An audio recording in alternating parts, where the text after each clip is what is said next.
Hi everyone, so these are the cards that we will be using to practice our reading. So what you can do is print them off and cut them out. I usually like to hide cards around the room for the children. So first start off with the cards that are all black with the quarter notes. Don't use the ones that are mixed with quarter notes and half notes like this.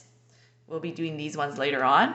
So what you can do is just hide them around the room, and then the kids will, once they find the cards, they're gonna put all their cards, or when they find a card, they can go to the piano. And what you can do is have them, if you see the lines go down like here, the stems, that means they're playing with their left hand. So you can have them put their fingers either on the 3 black keys, or they can just use any 3 white keys, doesn't really matter.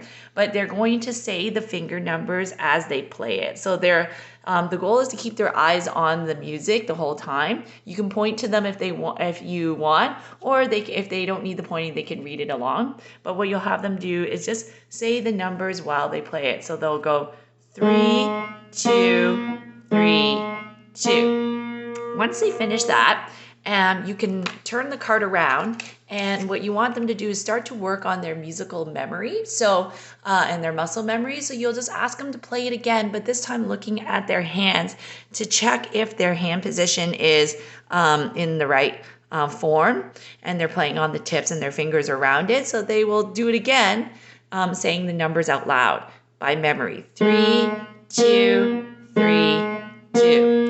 So the first, when we do it the first way, it's really just to work on reading the finger numbers and following along in the music. The second way is really to work on their memory, and that becomes very important once they start to read real music. They need to kind of remember what they just played, because a lot of times that will help them with reading as they are reading in the music. So also the other purpose of the second, asking to do a second time, is really to check their hand position, because when they're busy reading, they might not be paying attention to their technique and their hand might be totally flat. So what you want to do is the second time when they do it is ask them if they're to focus on keeping their hand position nice and round and on the tips. And again, make sure they say the numbers out loud while they play it, because that's also going to help them just focus on which notes they are playing.